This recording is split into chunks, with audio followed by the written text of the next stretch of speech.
दोस्तों, मैं हूं राघव। आप सभी का स्वागत करता हूं हमारे YouTube चैनल पे UGC नेट हिंदी में। और अगर आप चैनल पर नए हैं तो हमारे चैनल को सब्सक्राइब कीजिएगा और बेल आइकन को प्रेस कीजिएगा ताकि हम आपके लिए इसी तरह की वीडियो लाते रहें। जैसा कि हम देखेंगे आज 100 क्वेश्चन। आज हम 100 प्रश्न की सीरीज लेकर आ गए हैं जो कि परीक्षा की दृष्टि से महत्वपूर्ण प्रश्न हैं। ठीक है, परीक्षा की दृष्टि से महत्वपूर्ण प्रश्न हम 100 प्रश्न लेकर आ गए हैं, जिसमें हम प्रश्न के साथ उत्तर की समीक्षा भी करेंगे, मतलब उसकी व्याख्या भी करेंगे। ठीक है, तो हम देख लेते हैं पहला प्रश्न। ठीक है, हम पहला प्रश्न देख लेते हैं। और अभी क्या है कि आपकी जो एग्ज़ाम है UGC नेट हिंदी की, उसमें केवल अभी कुल मिलाकर 8 या 9 दिन ही बचे हैं। तो मैं आपके लिए 100 प्रश्नों की महत्वपूर्ण सीरीज लेकर आया हूँ। तो बढ़ते हैं हम पहले प्रश्न की ओर। ठीक है, तो पहला प्रश्न हम देख लेते हैं। निम्नलिखित में से किस कहानी में नौकरी के सिलसिले में बाहर रहने के कारण गजाधर बाबू की लंबी अनुपस्थिति उन्हें परिवार के ढांचे से बाहर कर देती है? ठीक है, तो गजाधर बाबू जी की लंबी छुट्टी के बाहर चले जाते हैं नौकरी के लिए। तो उसका अब इसमें जो उत्तर दे रखा है, इसका उत्तर है बी। ठीक है, वापसी। अब इसमें हमें बताना है कि कौन सी कहानी है। तो इसमें हम उत्तर की व्याख्या देख लेते हैं। दी गई कहानी वापसी कहानी नौकरी के सिलसिले में बाहर रहने के कारण गजाधर बाबू की लंबी अनुपस्थिति उन्हें परिवार के ढांचे से बाहर कर देती है। ठीक है, वापसी कहानी की लेखिका उषा प्रियवंदा। ठीक है, उषा प्रियवंदा चीफ की दावत भीष्म साहनी द्वारा लिखित कहानी है। ठीक है, इसका मुख्य पात्र श्यामनाथ है, जो माँ जैसे रिश्ते की अवहेलना करके भी तरक्की पाना चाहता है। भीष्म साहनी इस कहानी के माध्यम से ऐसी मानसिकता पर करारा चोट करते हैं, मतलब ऐसी मानसिकता वाले पर कठोर प्रहार करते हैं। ठीक है, और यह संदेश देते हैं कि मूल से जुड़े बिना तरक्की संभव नहीं। मतलब मूल का मतलब है मूल से, परिवार से मतलब संबंधित जुड़े हुए से तरक्की संभव नहीं। दोपहर का भोजन अमरकांत द्वारा लिखित कहानी है। सिद्धेश्वर इस कहानी की प्रमुख महिला पात्र है। ठीक है, इस कहानी के माध्यम से भारतीय नारी द्वारा अपने पति एवं पुत्रों के लिए नित्य प्रति त्याग एवं संघर्ष को व्यक्त किया है। ठीक है, व्यक्त किया है। संघर्ष को व्यक्त किया है, थोड़ी सी गलती हो गई, व्यक्त किया है, व्यक्ति लिखा हुआ। ठीक है, जिसकी गणना कहीं भी नहीं की जाती। बूढ़ी काकी मुंशी प्रेमचंद द्वारा लिखित कहानी है, जिसके द्वारा बुजुर्गों के प्रति उदासीन को झगड़े कथा शिल्प के माध्यम से व्यक्त करती है। देखिए, इसमें क्या है, आपकी चारों कहानियों के लेखक उसमें किस पर लिखी गई है, उन सभी का वर्णन इस व्याख्या में आ गया है। जैसे पहला है चीफ की दावत का है, तो चीफ की दावत का आ गया भीष्म साहनी द्वारा लिखी गई कहानी। पहला प्रश्न ये बन गया आपका। दोपहर का भोजन, दूसरा प्रश्न ये बन गया अमरकांत द्वारा लिखी गई कहानी। मतलब इसमें आपको पूरे प्रश्न भी बनेंगे। और अगला है बूढ़ी काकी, जो मुंशी प्रेमचंद द्वारा लिखित कहानी है, इस शिल्प कथा के माध्यम से दिया गया है। ठीक है, तो आपको इसमें उत्तर की व्याख्या भी मिलेगी। तो हम अगला प्रश्न देख लेते हैं।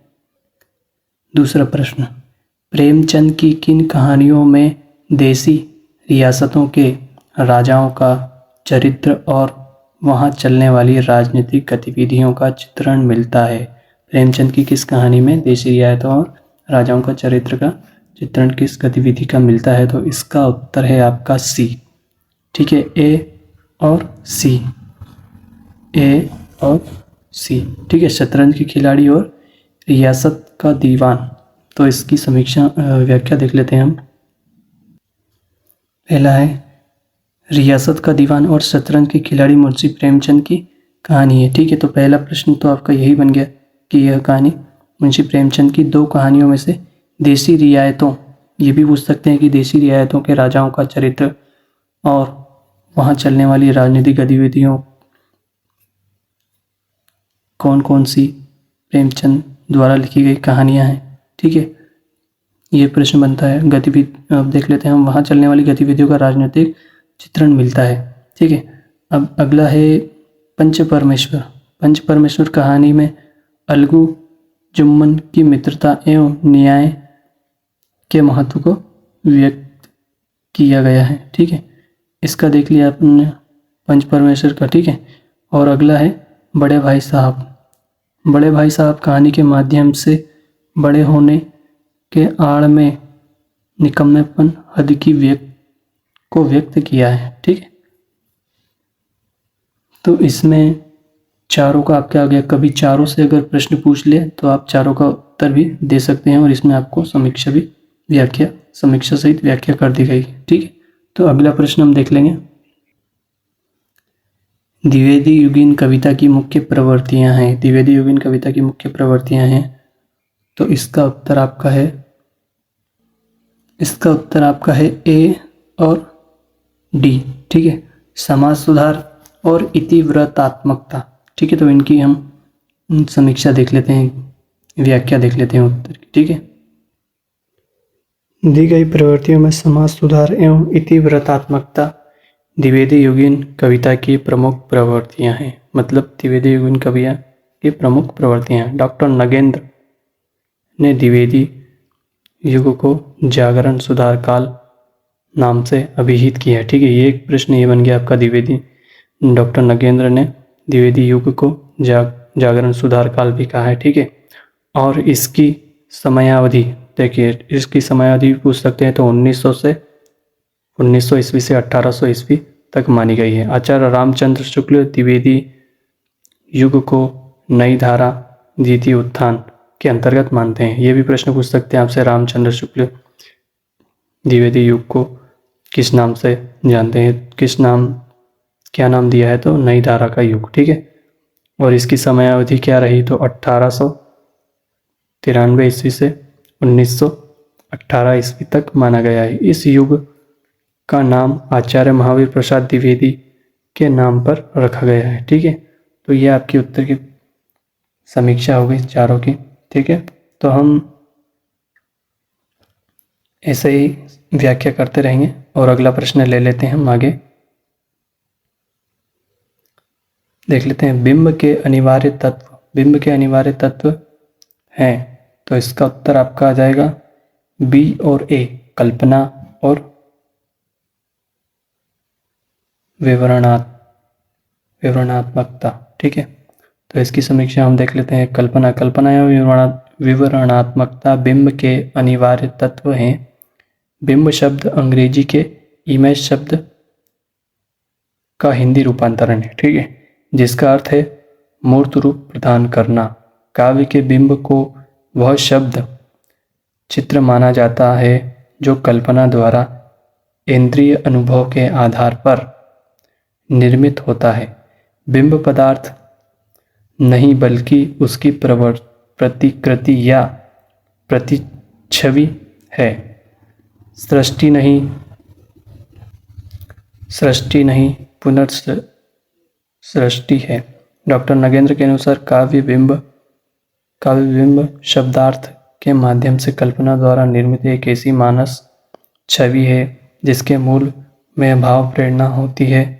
बिंब के मूलतः 3 तत्व हैं। बिंब के मूलतः 3 तत्व बता रखे इन्होंने, कल्पना, भाव एवं इंद्रिकता। ये भी प्रश्न पूछ सकते हैं, बिंब के कितने मूल तत्व हैं, तो आप यहाँ से बता सकते हैं। ठीक है, तो ये उत्तरों की व्याख्या भी की जा रही है। ठीक है, तो अगला प्रश्न हम देख लेते हैं। तो आगे हम अगला प्रश्न देख लेते हैं। अपने काव्य सिद्धांत की निर्मित के लिए किस पाश्चात्य आचार्य ने सहजानुभूति की अवधारणा का सहारा लिया है? ठीक है, तो इसका उत्तर आपका आ जाएगा बी, क्रोंची। सहजानुभूति की अवधारणा का सहारा लिया है काव्य सिद्धांत के लिए, तो इसका है क्रोंचे। तो क्रौंचे, इसकी व्याख्या देख लेते हैं उत्तर की। आचार्य क्रौंचे ने अपने काव्य सिद्धांत की निर्मिति के लिए सहजानुभूति की अवधारणा का सहारा लिया। ठीक है, क्रौंचे अभिव्यंजनावाद के प्रवर्तक हैं। पहला प्रश्न तो आपका ये बन गया एक और। ठीक है, इन्होंने एंथेटिक नामक ग्रंथ इतावली भाषा में लिखा है। दूसरा प्रश्न ये बन गया आपका, जो 2 भागों में विभाजित है। पहला ये बन गया। ठीक है, प्रथम भाग में सौंदर्य शास्त्र का सैद्धांतिक विवेचन है, तो द्वितीय भाग में सौंदर्य शास्त्र का इतिहास। ठीक है, बहुत सारे प्रश्न बन गए आपके। इनके सौंदर्य विवेचन का आधार आत्मवाद है। ठीक है, तो इनमें से ही प्रश्न और भी पूछे जा सकते हैं। ठीक है, तो अगला प्रश्न हम देख लेते हैं आगे। प्रकाशन वर्ष काल के अनुसार निम्नलिखित निबंध संग्रहों का सही अनुक्रम क्या है? तो इसका उत्तर आपका आ जाएगा सी। इसका उत्तर है पहला है श्रृंखला की कड़ियाँ, फिर है अशोक के फूल, फिर है अर्धनारीश्वर और शरीफ की याद आई। ठीक है, तो इसका हम किसने रचना की है और प्रकाशन काल क्या था, इसका ये भी हम देख लेते हैं। ठीक है, तो ठीक है, पहली है श्रृंखला की कड़ियाँ। इसके रचनाकार है महादेवी वर्मा और इसका प्रकाशन वर्ष है 1942 ईस्वी। ठीक है, अशोक के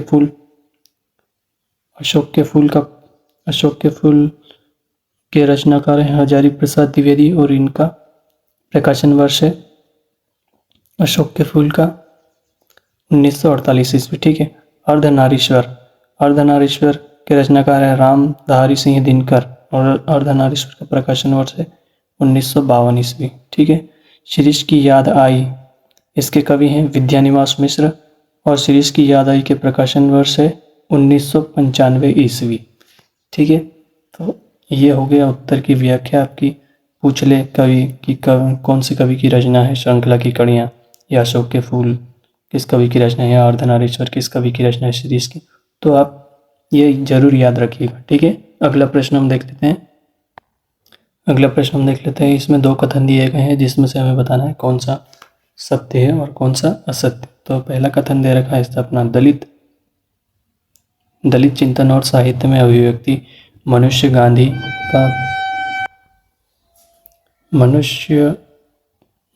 का हरिजन ही हो। ठीक है, पहला कथन। तर्क दे रखा है क्योंकि दलित साहित्य में मुख्यतः बाबा साहब अम्बेडकर के सामाजिक राजनीतिक चिंतन को अपनाया गया है। तो इसका उत्तर आपका आ जाएगा बी, ए सही है और आर सही है।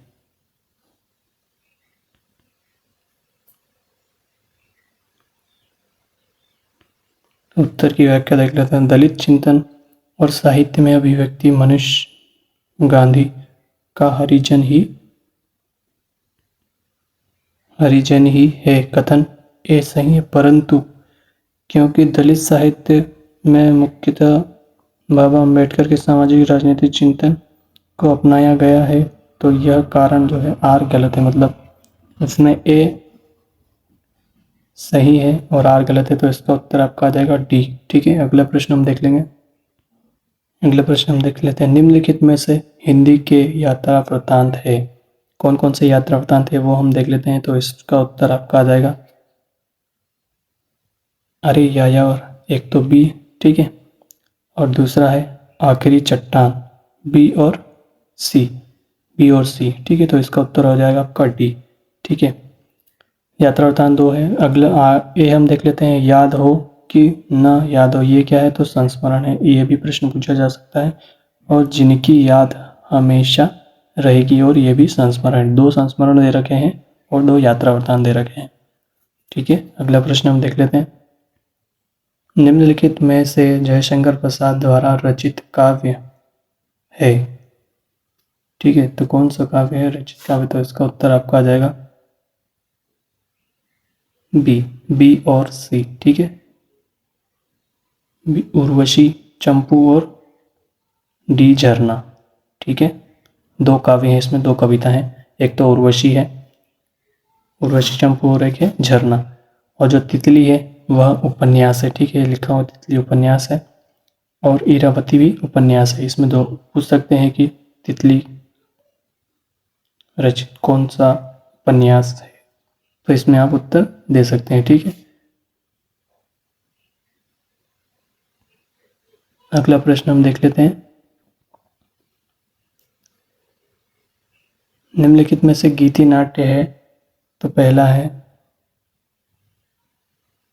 अग्निलीक और दूसरा है उन्मुक्त, ठीक है, तो इसका उत्तर आपका आ जाएगा ए और बी, ठीक है। दो गीति नाट्य है और नेपथ्य राग, नेपथ्य राग क्या है, नाटक है, ठीक है, और त्रिशंकु है निबंध। तो ये इनमें से भी पूछ सकते हैं नेपथ्य राग कौन सी विधा है या त्रिशंकु कौन सी विधा है, ठीक है, तो ये आप यहाँ से भी कवर कर सकते हैं। अगला प्रश्न हम देख लेंगे।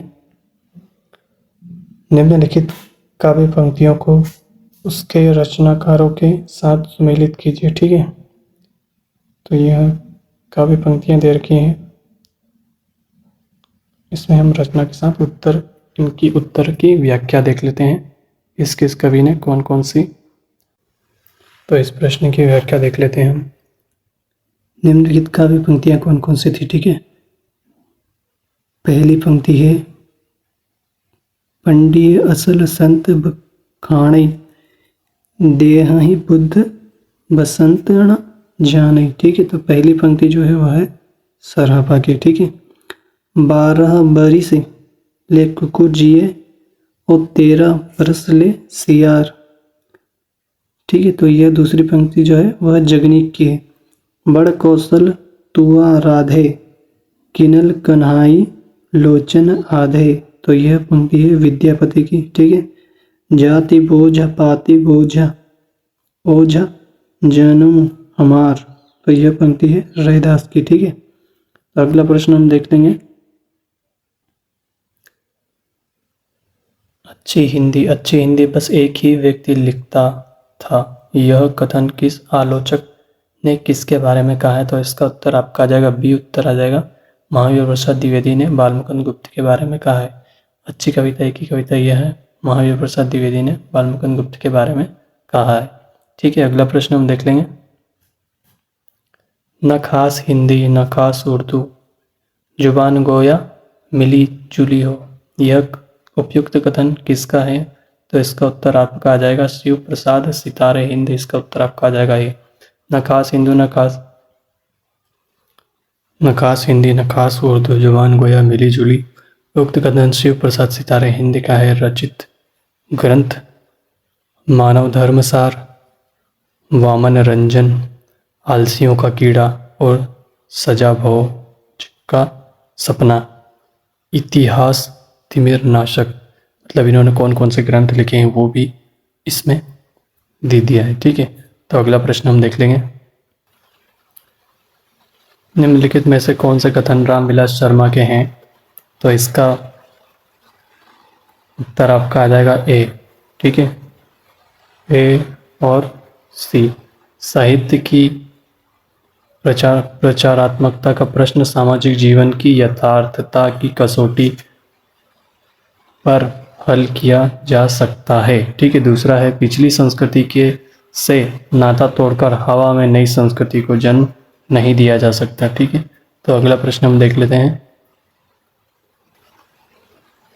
प्रकाशन वर्ष के काल के अनुसार निम्नलिखित कहानियों का सही अनुक्रम क्या है। निम्नलिखित कहानियों का प्रकाशन वर्ष के आधार पर हम देखें कहानी और कौन कौन किस किस कवि ने उसकी रचना की है, तो उत्तर की व्याख्या, इसका उत्तर आपका आ जाएगा बी, ठीक है। उसने कहा था कहानी का प्रकाशन वर्ष है 1914 ईस्वी और इसके रचनाकार है चंद्रधर शर्मा गुलेरी। आकाशदीप का प्रकाशन वर्ष 1930 ईस्वी में और इसके रचनाकार है जयशंकर प्रसाद, ठीक है। ईदगाह 1933 ईस्वी, इसके प्रकाशन वर्ष 1933 में और इसके रचनाकार हैं प्रेमचंद। परिंदे कहानी का प्रकाशन वर्ष हुआ है 1956 ईस्वी और इसके रचनाकार हैं निर्मल वर्मा, ठीक है। तो रचनाकार के बारे में पूछ सकते हैं, तो ये भी आप ध्यान रखिएगा, इसलिए उत्तर की समीक्षा हम साथ के साथ करते जा रहे हैं, ठीक है। अगला प्रश्न हम देख लेंगे। ये तो अगला प्रश्न हम देख लेते हैं। भारत भारती के संबंध में कौन से कथन सही हैं। ठीक है, तो भारत भारती, इसका उत्तर आपका आ जाएगा, इसका उत्तर आपका आ जाएगा ए और सी। ठीक है, ए और सी। पहला कथन है भारत भारती की रचना मुसद्दत से मुद्दतों जजे इस्लाम की प्रेरणा से हुई। गुप्त जी भारत दर्पण के लेखक ब्रजमोहन दत्तात्रेय कैफी से भी प्रभावित थे। ठीक है, इसका उत्तर हम समीक्षा देख लेते हैं थोड़ी। संबंध के कथन में ए और सी सही है। भारत भारती के लेखक मैथिली शरण गुप्त थे। ठीक है, इसका उत्तर भी पूछ सकते हैं कि भारत भारती के लेखक कौन थे, तो मैथिली शरण गुप्त। ठीक है, गुप्त जी ने भारत भारती की रचना मुत्तसे जज इस्लाम के प्रेरणा से की थी और यह भारत दर्पण के लेखक ब्रजमोहन दत्तात्रेय कैफी से प्रभावित थे। शेष विकल्पों के कथन संगत है, मतलब ये जो भारत भारती जो लिखी है वह किस लेखक से प्रभावित थे, तो लेखक ब्रजमोहन दत्तात्रेय से प्रभावित होकर इन्होंने भारत भारती लिखी है। ठीक है, तो अगला प्रश्न हम देख लेंगे। निम्नलिखित में से दलित जीवन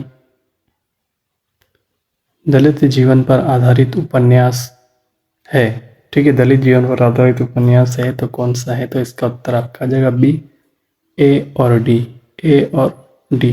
धरती धन अपना एक दलित उपन्यास है। ठीक है, दूसरा यथा प्रस्तावित, ये भी दलित उपन्यास है। ठीक है, इनके उपन्यासकार कौन है, धरती धन अपना यह उपन्यास, इनके उपन्यासकार है जगदीश चंद्र। ठीक है, अगला देख लेते हैं हम, ठीकरे की मंगनी, यह नसीरा शर्मा ने लिखा है। ठीक है, और कठगुलाब मृदुला गर्ग, और यथा प्रस्तावित दलित उपन्यास गिरिराज किशोर। ठीक है, अगला प्रश्न हम देख लेंगे। अगला प्रश्न हम देख लेते हैं, प्रकाशन वर्ष, प्रकाशन काल की दृष्टि से भीष्म शाहनी में नाटकों का सही अनुक्रम है, तो इसका उत्तर आपका आ जाएगा ए। ठीक है, तो इसके प्रकाशन वर्ष भी देख लेते हैं हम। हानुष का प्रकाशन वर्ष है 1977 ईस्वी, माधवी का प्रकाशन वर्ष है 1985 ईस्वी, रंग दे बसंती चोला इसका प्रकाशन वर्ष है 1998 ईस्वी, और आलमगीर इसका प्रकाशन वर्ष है 1999 ईस्वी। ठीक है, तो अगला प्रश्न हम देख लेते हैं आगे। कोलरिज के अनुसार, ठीक है, तो उन्होंने कौन कौन से कथन दिए वो देख लेते हैं हम। इसका उत्तर आपका आ जाएगा बी, इसका उत्तर है बी और डी। ठीक है, उत्तर की समीक्षा देख लें। कोलरिज के अनुसार कल्पना कारित्री प्रतिभा है, यही कविता की सृजनात्मकता है। कल्पना की मूल प्रवृत्ति केवल अनुकृति परक है, शेष विकल्प असंगत है। ठीक है, तो इसका उत्तर आपका आ जाएगा बी, आ जाएगा बी और डी। ठीक है, अगला प्रश्न हम देख लेंगे। निम्नलिखित में से कौन सा निबंध रामचंद्र शुक्ल द्वारा रचित नहीं है, ठीक है, तो इसका उत्तर आपका आ जाएगा भाई सौंदर्य शोध और शिवत्व बोध।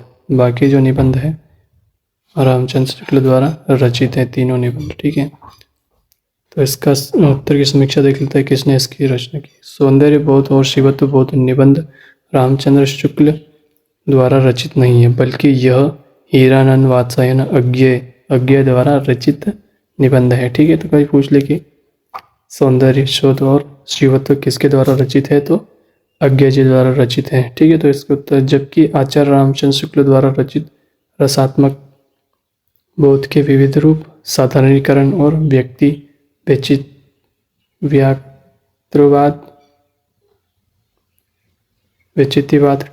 वैचित्यवाद काव्य में लोक मंगल की साधनावस्था। ठीक है, तो ये तीनों निबंध जो है रामचंद्र शुक्ल द्वारा रचित हैं। ठीक है, तो अगला प्रश्न हम देख लेंगे। किस आचार्य ने शक्ति लोक व्यवहारवादी से प्राप्त निपुणता तथा काव्यगो की शिक्षा प्राप्त कर लिया गया अभ्यास को काव्य का हेतु माना है। ठीक है, तो इसका उत्तर आपका आ जाएगा बी, सॉरी इसका उत्तर आपका आ जाएगा डी, मम्मट। आचार्य मम्मट ने शक्ति लोक व्यवहार आदि से प्राप्त निपुणता तथा काव्यों की शिक्षा प्राप्त कर किया गया अभ्यास को काव्य का हेतु माना है। ठीक है, तो अगला प्रश्न हम देख लेंगे। हिंदी में प्रचलित सिफारिश किस भाषा शब्द का है? तो इसका उत्तर आपका आ जाएगा सी, अरबी। ठीक है, इस उत्तर की समीक्षा देख लेंगे हम। ठीक है, हिंदी में प्रचलित सिफारिश अरबी भाषा शब्द है। ठीक है, निम्नलिखित भाषा और उनके शब्द इस प्रकार हैं। हिंदी का है आन, गोबर, घोड़ा, सुई, खीर, भात आदि। ठीक है, फारसी में कौन कौन से शब्द हैं? तो कबूतर, कमाना, खरगोश, आमदनी, हफ्ता। ठीक है, अरबी में कौन कौन से? तो वकील, अदालत, एहसास, गरीब, इस्तीफा। ठीक है, और तुर्की में है तो चाकू, कैंची, तोप, बंदूक, बारूद, कालीन, गलीचा और उर्दू। मतलब ये उन शब्दों के भी कुछ भाषाओं के शब्द भी दे रखे हैं, तो आप यहाँ से देख सकते हैं। ठीक है, तो अगला प्रश्न हम देख लेते हैं हम। कथन दे रखे हैं इनके। कथन, जैसे विश्व में विश्वात्मा की अभिव्यक्ति होती है वैसे ही नाटक में रस की। ठीक है, दूसरा तर्क देख लेते हैं। क्योंकि संघर्ष की नाट्य स्थितियों में रसास्वाद की प्रक्रिया विकसित होती रहती है। तो इसका उत्तर आपका आ जाएगा ए, सही है, और आर भी सही है। जैसे विश्व में विश्वात्मा की अभिव्यक्ति वैसे ही नाटक में रस की कथन सही है तथा कारण, क्योंकि संघर्ष की नाट्य स्थितियों में ही रसास्वादन की प्रक्रिया विकसित होती रहती है। इसमें दोनों सही है, तो इसका उत्तर आपका आ जाएगा ए और आर दोनों सही है। ठीक है, अगला प्रश्न हम देख लेंगे। भरत द्वारा निर्मित सात्विक भावों का इनमें से कौन सा समूह सही है? सात्विक भावों का इनमें से कौन सा समूह सही है? तो इसका उत्तर आपका आ जाएगा सी। इसका उत्तर आ जाएगा नेपथु, वैवर्ण्य, अश्रु, रोमांच और स्तंभ। ठीक है, तो इसका जो छोटा सा विवरण दे रखा है वो देख लेते हैं हम। उत्तर की व्याख्या, सत्व के योग से उत्पन्न कायिक चेष्टाएं सात्विक अनुभाव कहलाती है। इन्हें सात्विक भाव भी कहते हैं। ठीक है, यह 8 माने गए हैं: स्तंभ, स्वेद, रोमांच, स्वरभंग, वेपथु, वैवर्ण्य, अश्रु और प्रलय। तब इनमें से कुछ बीच में से दे रखा है, तो इसका उत्तर आपका सी, इसका उत्तर सही है। ठीक है, अगला प्रश्न हम देख लेंगे। अगला प्रश्न, आवारा मसीहा की साहित्यकार की औपन्यासिक जीवनी है तो किसकी है? तो पहला आ जाएगा इसका ए, शरद चंद्र की जीवनी पर लिखा गया है। ठीक है, आवारा मसीहा 1974 ईस्वी में इसका प्रकाशन हुआ। शरद चंद्र जी की औपन्यासिक जीवनी पर लिखा है। तो किसने लिखा है? तो विष्णु प्रभाकर जी ने लिखा है। ठीक है, तो इसका उत्तर आपका यहाँ जाएगा। कोई भी प्रश्न पूछ सकता है, आवारा मसीहा किसकी रचना है, यह भी प्रश्न आ सकता है। तो अगला प्रश्न हम देख लेंगे। निम्नलिखित आचार्यों का सही कालक्रम चुनिए। ठीक है, तो इसका उत्तर आपका आ जाएगा डी, इसका उत्तर आ जाएगा। ठीक है, तो इनका हम कालक्रम देख लेते हैं। ठीक है, तो दंडी का कालक्रम है वह है 7वीं सदी उत्तरार्ध। ठीक है, आनंदवर्धन का है 9वीं सदी मध्य भाग, कुंतक का है 10वीं और 11वीं सदी, रुयक का है 12वीं सदी का पूर्वार्ध। ठीक है, अगला प्रश्न हम देख लेंगे। प्लेटो के अनुसार एक समर्थ कवि काव्य रचना किस प्रकार करता है? तो इसका उत्तर आपका आ जाएगा ए, किसी सचेष्ट कलात्मक प्रेरणा की अपेक्षा देवी शक्ति से प्रेरित और अभिभूत होकर। ठीक है, प्लेटो के अनुसार एक समर्थ कवि किसी सचेष्ट कलात्मक प्रेरणा की अपेक्षा देवी शक्ति से प्रेरित और अभिभूत होकर काव्य रचना करता है, जब कि अन्य विकल्प तर्कसंगत नहीं है, मतलब बाकी सारे विकल्प तर्कसंगत नहीं है, पहला इसका उत्तर आपका आ जाएगा ए। ठीक है, अगला प्रश्न हम देख लेंगे। प्रकाशन वर्ष की दृष्टि से निम्नलिखित काव्य कृतियों का सही अनुक्रम क्या है। ठीक है, तो इनका हम देख लेते हैं। इसका उत्तर आपका आ जाएगा सी, इसका उत्तर आ जाएगा। और उनका समय काल हम देख लेते हैं क्या रहा है। ठीक है, तो आंसू का जो है 1925 ईस्वी, पल्लव का है 1928 ईस्वी, स्वप्न का है 1929 ईस्वी और साकेत का है 1931 ईस्वी। आंसू के कवि हैं जयशंकर प्रसाद, पल्लव के कवि हैं सुमित्रा नंदन पंत। ठीक है, स्वप्न के कवि हैं राम नरेश त्रिपाठी और साकेत के कवि हैं तो मैथिली शरण गुप्त। ठीक है, तो इन कवियों के नाम भी दे दिए हैं ताकि आप ध्यान रखिएगा, कभी पूछ ले कि कौन से कवि की कौन सी रचना है तो वो भी आप ध्यान रखिएगा। ठीक है, अगला प्रश्न हम देख लेंगे। निम्नलिखित उपन्यासों को उनसे संबद्ध पात्रों के साथ सुमेलित कीजिए। ठीक है, तो इसका उत्तर आपका आ जाएगा सी, इसका उत्तर आ जाएगा तमस। तमस किसका है तो तमस में कौन पात्र है तो रिचर्ड। ठीक है, दूसरा है राग दरबारी। राग दरबारी का है तो रंगनाथ इसके पात्र हैं। ठीक है, महाभोज, महाभोज पात्र हैं तो सुकुल बाबू। ठीक है, और झूठा सच, झूठा सच तो इसका है तो तारा। ठीक है, ये सारे पात्र हैं और इसके पात्र का उत्तर की व्याख्या देख लेते हैं हम। ये देखिए, तमस का है रिचर्ड, राग दरबारी का है रंगनाथ, महाभोज का है सुकुल बाबू और झूठा सच का है तारा। ठीक है, तो अगला प्रश्न हम देख लेते हैं। रचना काल की दृष्टि से निम्नलिखित कवियों का सही अनुक्रम क्या है, तो इसका उत्तर आपका आ जाएगा ए, केशवदास, बिहारी, भूषण और सेनापति। ठीक है, तो रचना इनके जन्म काल के आधार पर देखना है तो जन्म रचना काल या जन्म काल जो। ठीक है, तो रचना काल इनकी रचना कब से शुरू की है इन्होंने वो देख लेते हैं हम। तो केशवदास ने 1555 ईस्वी से, बिहारी ने 1559 ईस्वी, भूषण ने 1613 ईस्वी और सेनापति ने 1590 ईस्वी। ठीक है, एक छोटा सा नोट देखा, आयोग ने इस क्रम इस प्रकार माना है केशवदास, बिहारी, भूषण, सेनापति, जबकि इसका सही क्रम जन्म के अनुसार इस प्रकार होगा केशव, सेनापति, बिहारी और भूषण।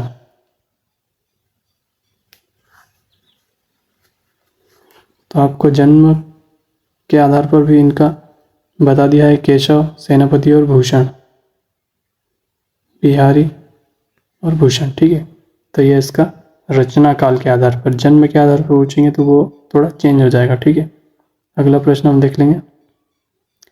निम्नलिखित आलोचना ग्रंथों को उनके लेखकों के साथ सुमेलित कीजिए। ठीक है, तो इसका उत्तर हम देख लेते हैं। ठीक है, तो काव्यायनी एक पुनर्विचार, तो इसके हैं मुक्तिबोध।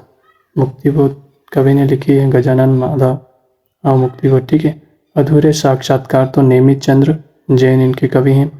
इतिहास और आलोचना तो नामवर सिंह के कवि हैं। प्रेमचंद और उसका युग तो रामविलास शर्मा द्वारा लिखा गया यह ग्रंथ है। ठीक है, अगला प्रश्न हम देख लेंगे। गीत फरोश में कवि क्या कहना चाहता है। ठीक है, तो इसका उत्तर आपका आ जाएगा बी। ठीक है, दूसरों के मनमाफिक कविता लिखने और बेचने के लिए कवि विवश है। ठीक है, तो उत्तर की समीक्षा देख लेते हैं। गीत फरोश में कवि यह कहना चाहता है कि दूसरों के मनमाफिक कविता लिखने और बेचने के लिए कवि विवश है, अन्य विकल्प तर्कसंगत नहीं है। गीत फरोश कविता का प्रकाशन 1953 ईस्वी और भवानी प्रसाद मिश्र का काव्य संग्रह है। इनके अन्य काव्य संग्रह भी हम देख लेंगे। ठीक है, चकित है दुख 1968 ईस्वी में प्रकाशित हुई। अंधेरी कविताएं 1968 ईस्वी में प्रकाशित हुई। गांधी पंचशती, ठीक है, 1969 ईस्वी में। बुनी हुई रस्सी 1971 ईस्वी में। इदम न मम 1977 ईस्वी और संप्रति 1982 ईस्वी, संपत्ति 1982 ईस्वी। ठीक है, अगला प्रश्न हम देख लेंगे। निम्नलिखित विचारधाराओं को उनसे संबंध लेखकों से सुमेलित कीजिए। तो ठीक है, इसका उत्तर आपका आ जाएगा ये। हम देख लेते हैं इनके सामने का। ठीक है, उत्तर देख लेंगे, उत्तर की व्याख्या समेत। ठीक है, तो मार्क्सवादी एंगेल्स, ठीक है, अस्तित्ववाद काफ्का, ठीक है, मनोविश्लेषणवाद युग्म, और उत्तर आधुनिकतावाद रोला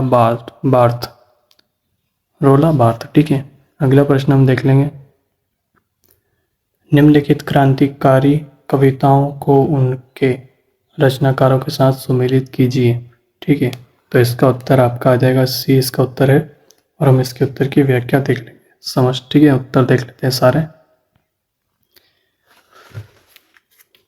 वीरों का कैसा हो बसंत, यह रचनाकार हैं, तो इनके रचनाकार हैं सुभद्रा कुमारी। ठीक है, कैदी और कोकिल, तो माखनलाल चतुर्वेदी।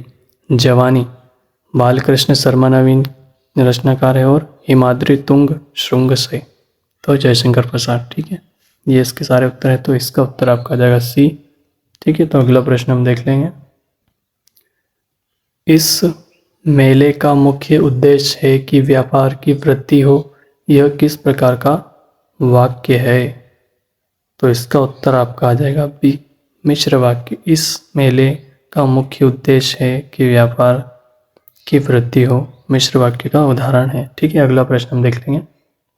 तो उत्तर की हम व्याख्या भी देख लेंगे और उदाहरण के साथ देखेंगे। रचना की दृष्टि से वाक्य के 3 प्रकार होते हैं। ठीक है, सरल वाक्य या साधारण वाक्य, दूसरा है मिश्र वाक्य, और तीसरा है संयुक्त वाक्य। सरल वाक्य किसे कहते हैं? जिस वाक्य में एक प्रक्रिया होती है और एक कर्ता होता है। ठीक है, जिस वाक्य में एक क्रिया होती है और एक कर्ता होता है, उसे साधारण वाक्य या सरल वाक्य कहते हैं। इसमें एक उद्देश्य और एक विधेय रहता है। ठीक है, इसका उदाहरण दे रखा है, बिजली चमकती है, पानी बरसता है। ठीक है, दूसरा देख लेते हैं मिश्र वाक्य। जिस वाक्य में एक साधारण वाक्य के अतिरिक्त उसे अधीन कोई दूसरा अंग वाक्य हो, मतलब उससे जुड़ा हुआ वाक्य हो, ठीक है, उसे मिश्र वाक्य कहते हैं। इस प्रकार के वाक्य में एक प्रधान वाक्य रहता है और शेष वाक्यांश, जिन्हें आश्रित उपवाक्य भी कहते हैं। ठीक है, ये दूसरे उपवाक्यों पर आश्रित है, जैसे वाक्यों का आरंभ, कि, ताकि, जिससे, जो, जितना, ज्यों, ही, ज्यों, चूंकि, क्योंकि, यद्यपि इत्यादि से होता है। जैसे कि इसका उदाहरण देख लेते हैं, उसने कहा कि मैं निर्दोष हूँ, तो यह है मिश्र वाक्य। उसने कहा, फिर आ गया कि मैं निर्दोष हूँ, यह दूसरा वाक्य शुरू हो जाता है यहाँ से। ठीक है, तो मिश्र वाक्य कहलाता है ये। ठीक है, तो अगला हम देख लेते हैं, तीसरा है संयुक्त वाक्य। जिस वाक्य में साधारण अथवा मिश्र वाक्यों का मेल संयोजक अवयवों द्वारा होता है, उसे संयुक्त वाक्य कहते हैं। ठीक है, इसका उदाहरण देख लीजिए, मैंने खाना खाया और मेरी भूख मिट गई, तो यह क्या हो गया? संयुक्त वाक्य। ठीक है, तो इसमें तीनों वाक्य के उदाहरण आपके लिए दे रखे हैं। ठीक है, तो कभी आपसे पूछ लिया जाए तीनों वाक्य के बारे में, तो आप इसमें से उत्तर कवर कर सकते हैं, इसलिए आप थोड़ा सा ध्यान से देखिएगा वीडियो को। ठीक है, अगला प्रश्न हम देख लेंगे। दिए गए विकल्पों में से सही कथन का चुनाव कीजिए। ठीक है, भारतेंदु युग में मध्यकालीनता और आधुनिकता का द्वंद्व है। ठीक है, और तर्क दे रखा है, क्योंकि उस समय का भारतीय समाज संक्रमण के दौर से गुजर रहा था। ठीक है, तो इसका उत्तर आपका आ जाएगा बी, ए और आर दोनों सही है। तो उत्तर की व्याख्या देख लेते हैं। प्रश्नगत स्थापना तथा तर्क दोनों कथन सही है। भारतेंदु युग लिखी गई रचनाओं में मध्यकालीन और आधुनिकता का द्वंद्व स्पष्ट रूप से देखा जा सकता है। इस युग में ईश्वरीय भक्ति आदि प्राचीन विषयों पर कविता लिखी गई तथा समाज सुधार, राष्ट्र प्रेम आदि नवीन विषयों को भी अपनाया। इस युग की रचनाओं में अंग्रेजी शासन का विरोध, स्वतंत्रता के लिए उद्दाम आकांक्षा और जातीय भावबोध की झलक मिलती है। सामंती जकड़न में फंसे समाज में आधुनिक चेतना के प्रसार के लिए लोगों को संगठित करने का प्रयास करना उस युग में एक नई ही बात थी। इस युग में श्रृंगार प्रधान, भक्ति प्रधान, सामाजिक प्रधान तथा राष्ट्र प्रेम की कृतियाँ मिलती हैं। ठीक है, तो ये इसके उत्तर की व्याख्या पूरी कर दी है। तो अगला प्रश्न हम देख लेंगे आगे। शास्त्र अनुसार अर्थ प्रकृति के प्रकार हैं, तो इसका उत्तर आपका आ जाएगा, इसका उत्तर आपका आ जाएगा सी। इसका उत्तर आ जाएगा सी और डी। ठीक है, बिंदु और बीज। ठीक है, तो इसकी उत्तर की व्याख्या हम देख लेते हैं। उत्तर की व्याख्या देख लेते हैं। शास्त्र अनुसार प्रकृति के प्रकार दिए गए विकल्पों में से बीज और बिंदु है। ठीक है, दो है। तो अर्थ प्रकृतियाँ ये कथा वस्तु के वे अंग हैं जो उसे वस्तु को कार्य की ओर अग्रसर करते हैं।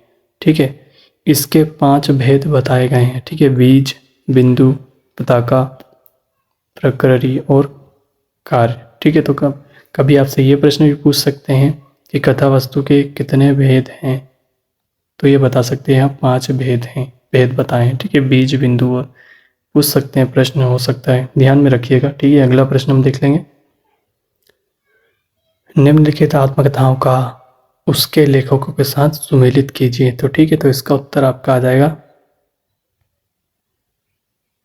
सी। इसका उत्तर है। ठीक है, तो इसके उत्तर की हम संपूर्ण देख लेते हैं पूरा। तो पहला है हादसे। हादसे किसकी है, कौन से लेखक की है, तो रमणिका गुप्ता। ठीक है, मुड़ मुड़ कर देखता हूँ, तो राजेंद्र यादव। शिकंजे का दर्द, तो सुनील टाकभोर। ठीक है, जूठन, तो ओम प्रकाश वाल्मीकि इसके लेखक हैं। ठीक है, तो अगला प्रश्न हम देख लेंगे आगे।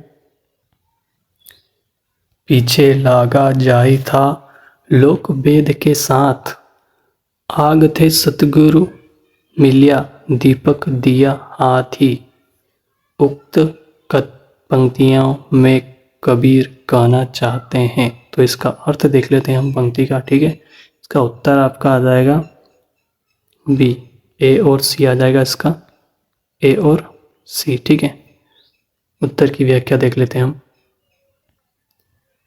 पीछे लागा जाई दिया हाथ। ठीक है, तो पंक्ति का अर्थ देख लेते हैं हम। उक्त पंक्ति में कबीर कहना चाहते हैं कि लोक और वेद का अनुसरण करने के कारण में परम तत्व से दूर था, लेकिन सतगुरु के ज्ञान रूपी प्रकाश से मैंने परम तत्व का साक्षात्कार किया।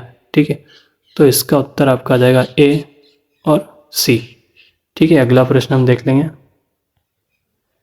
निम्नलिखित में से कौन सी बोली पश्चिमी हिंदी की नहीं है, तो इसका उत्तर आपका आ जाएगा डी, मगधी। ठीक है, तो भाषा से संबंधित तो प्रश्न पूछा ही जाता है, तो इसके उत्तर की हम समीक्षा देख लेते हैं। ठीक है, व्याख्या देख लेते हैं। निम्नलिखित में से मगही बोली पश्चिमी हिंदी की बोली नहीं है। यह मागधी अपभ्रंश के अंतर्गत आने वाली बिहारी उपभाषा की बोली है, जबकि कन्नौजी, बुंदेली और ब्रजभाषा शोरसेनी अपभ्रंश के अंतर्गत आने वाली पश्चिमी हिंदी की बोली है। ठीक है, तो इसका तीनों भाषाओं का भी दे दिया है, जो कि कन्नौजी, बुंदेली और ब्रजभाषा जो शोरसेनी अपभ्रंश की पश्चिमी हिंदी की बोली है। ठीक है, अगला प्रश्न हम देख लेंगे। निम्नलिखित काव्य पंक्तियों को उनके रचनाकारों के साथ सुमेलित कीजिए। ठीक है, तो इसका उत्तर देख लेते हैं हम। कौन परी ढलकावे, तो इसका उत्तर है प्रताप शाही। ठीक है, गुलगुली पंक्ति के रचनाकार हैं तो पद्माकर। सेवक सिपाही जेना मुर्गे, तो इस कविता के रचनाकार हैं ठाकुर।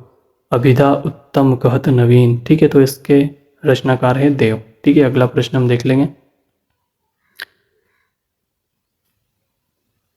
किन्हें हूँ कोरिक जतन अब, कहीं काड़े कोनु भो मन मोहन रूप मिली पानी में को लोनू, इस दोहे के संबंध में क्या सही है? तो इसका उत्तर आपका आ जाएगा डी, ए और बी।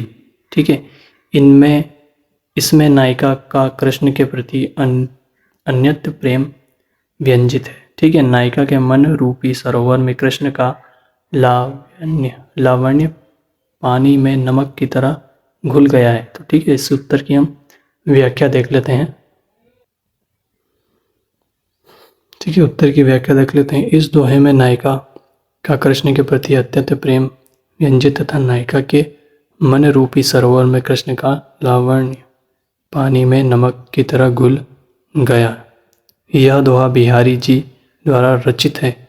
यह दोहा बिहारी जी द्वारा रचित है। ठीक है, दोहे का पूर्ण अर्थ, जिस प्रकार पानी में नमक मिल जाता है उसी प्रकार मेरे हृदय में कृष्ण का रूप समा गया है। ठीक है, अब कोई कितना भी यत्न कर ले पर जैसे पानी से नमक को अलग करना असंभव है, वैसे ही मेरे हृदय से कृष्ण का प्रेम मिटाना असंभव है। ठीक है, तो ये इसका अर्थ, पंक्तियों का अर्थ है। अगला प्रश्न हम देख लेंगे। साधारणीय की निम्नलिखित स्थापनाओं को उसके प्रतिपादकों से सुमेलित कीजिए। ठीक है, तो ये पंक्तियां दे रखी है साधारणीकरण से, तो उनके स्थापना कौन कौन सी पंक्ति कौन कौन से कवि ने दे रखी है उसका उत्तर हम देख लेते हैं। ठीक है, छोटे रूप में। ठीक है, रसास्वाद में साधारणीकरण करता है, तो इस पंक्ति किसने दी है? तो अज्ञा ने। काव्य प्रसंग या रस अधिक अनुकूल है, तो यह दूसरी पंक्ति है रामचंद्र शुक्ल की। लोक हृदय की यह कृत्रिम नहीं है, तो यह है नगेंद्र की। ठीक है, नगेंद्र की पंक्ति है। जब चमत्कारी का अर्थ साधारणीकरण का यही अर्थ है, तो इसका यह पंक्ति है जयशंकर प्रसाद की। ठीक है, तो अगला प्रश्न हम देख लेंगे। शब्द की जिस शक्ति से उसके सांकेतिक अर्थ का बोध हो वहाँ कौन सी शब्द शक्ति होती है? तो इसका उत्तर आपका आ जाएगा अभिधा। ठीक है, जिस शब्द की जिस शक्ति से उसके सांकेतिक अर्थ का बोध हो वहाँ अभिधा शक्ति होती है। हिंदी व्याकरण में किसी वाक्य के भाव को समझने के लिए प्रयुक्त अर्थ को शब्द शक्ति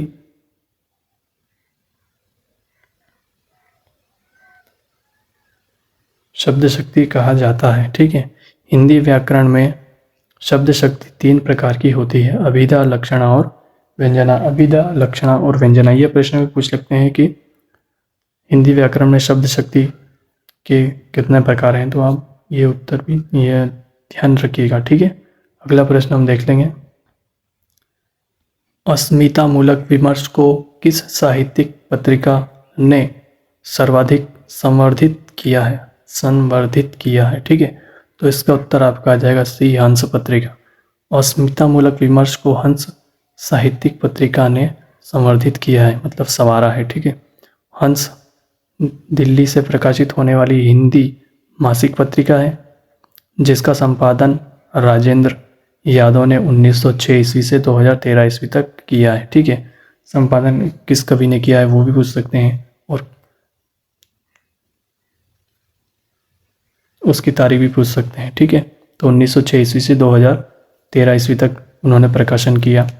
ठीक है, अब हम देख लेते हैं सम्राट उपन्यास सम्राट प्रेमचंद द्वारा स्थापित और संपादित हंस अपने समय की उत्पन्न महत्वपूर्ण पत्रिका रही। ठीक है, ये इसके उत्तर की व्याख्या हो गई। अगला प्रश्न हम देख लेते हैं। कवि कर्म और काव्य भाषा किस आलोचक की समीक्षा कृति है? तो इसका उत्तर आपका आ जाएगा सी, परमानंद श्रीवास्तव। कवि कर्म और काव्य भाषा परमानंद श्रीवास्तव आलोचक की समीक्षा कृति है। ठीक है, आलोचक की समीक्षा कृति है। इनकी अन्य आलोचनात्मक कृतियाँ नई कविता का परिवेश 1965 ईस्वी, हिंदी कहानी की रचना प्रक्रिया 1965 ईस्वी, उपन्यास का यथार्थ रचनात्मक भाषा, समकालीन कविता का व्याकरण 1980 ईस्वी, शब्द और मनुष्य 1988 ईस्वी, और कविता का यथार्थ 1999 ईस्वी। तो इसमें से भी और भी पूछे जा सकते हैं कौन कौन से आलोचक काव्य भाषा हैं, तो ये आप देख सकते हैं। ठीक है, आगे हम देख लेते हैं आलोचना। अन्य कवि ने कौन कौन सी काव्य भाषा की आलोचना की है, तो मलाजय के द्वारा हम देख लेंगे कविता से साक्षात्कार, संवाद और एकालाप। ठीक है, रामस्वरूप चतुर्वेदी, तो आचार्य रामचंद्र शुक्ल आलोचनाकार्थ अर्थ की आलोचना, आधुनिक कविता यात्रा। ठीक है, तार सप्तक से गद्य कविता, कविता का पथ और कामायनी का पुनर्मूल्यांकन। ठीक है, तो अगले कवि हैं प्रभाकर श्रोत्रिय। ठीक है, तो इनकी आलोचना है कविता की तीसरी आंख, संवाद, रचना एक यातना है, सौंदर्य का तात्पर्य। ठीक है, अगला प्रश्न हम देख लेंगे। अन्य कवियों की आलोचना भी देख ली, तो इनमें से अगर कोई प्रश्न पूछ भी ले कोई भी, तो ध्यान रखिएगा और अच्छे से याद रखिएगा। अगला प्रश्न हम देख लेंगे। उत्तरकांड के कलयुग प्रसंग में तुलसीदास ने लिखा है, क्या कौन सा कथन लिखा हुआ है, तो वो हम इसके उत्तर देख लेते हैं। ठीक है, उत्तर की व्याख्या देख लेते हैं पूरे।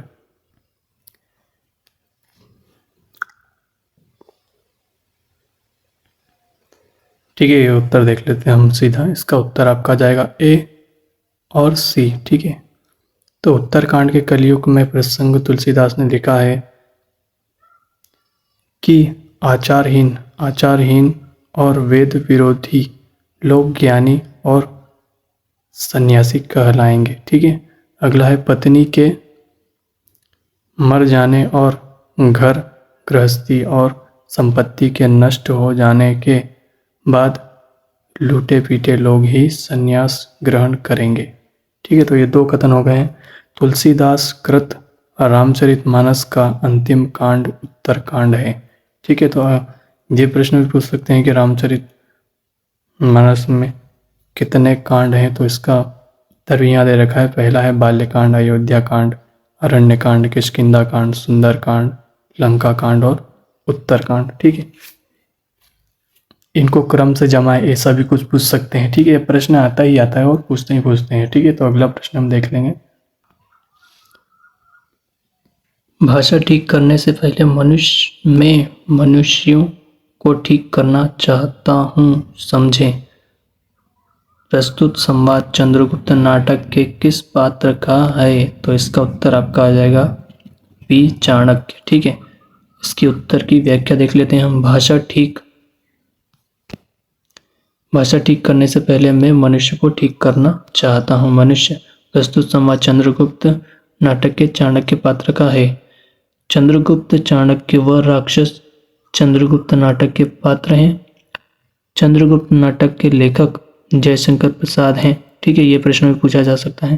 प्रसाद की अन्य रचनाएं कौन कौन सी है, तो देख लेते हैं। सज्जन, कल्याणी, परिणय, करुणालय, प्रायश्चित, राज्यश्री, विशाख, अजातशत्रु, जन्मेजय, कानाग, यज्ञ। ठीक है, कामना, स्कंदगुप्त, एक घुट, चंद्रगुप्त और ध्रुव स्वामिनी। ठीक है, तो अगले ये सारे इनके नाटक हैं जो जयशंकर प्रसाद द्वारा लिखे गए हैं। तो अगला प्रश्न हम देख लेंगे। दिवस का अवसान समीप था, गगन था कुछ लोहित हो चला, तरु शिखर पर थी अब राजती, कमलिनी कुल वल्लभ की प्रभा। इस काव्य पंक्तियों का आशय है, तो इसका उत्तर आपका आ जाएगा बी। ठीक है, बी और सी। आसमान में लालिमा फैलने लगी थी और चिड़िया अपने नीड़ों में विश्राम कर रही थी। मतलब शाम ढलने लगी थी और चिड़िया अपने घोंसले में जाकर विश्राम करने लगी। ठीक है, तो इसका उत्तर की व्याख्या देख लेते हैं हम।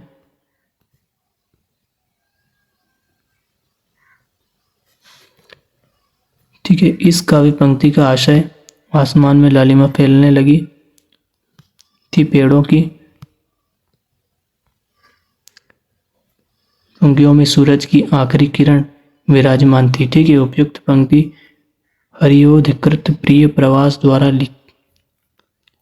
प्रिय प्रवास की पंक्तियां हैं। ये प्रश्न भी पूछ सकते हैं आपसे। ठीक है, अगला प्रश्न हम देख लेंगे।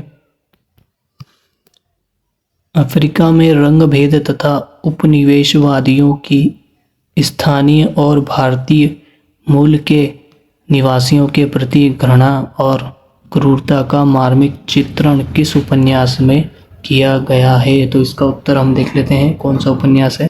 तो इसका उत्तर आपका आ जाएगा ए, पहला गिरमिटिया। ठीक है, अब व्याख्या देख लेते हैं। अफ्रीका में रंग भेद उपनिषदों के स्थानीय और भारतीय मूल के निवासियों के प्रति घृणा और क्रूरता का मार्मिक चित्रण पहला गिरमिटिया उपन्यास में किया गया है। यह उपन्यास महात्मा गांधी के जीवन चरित्र पर आधारित है। गिरिराज किशोर के उपन्यास इस प्रकार हैं।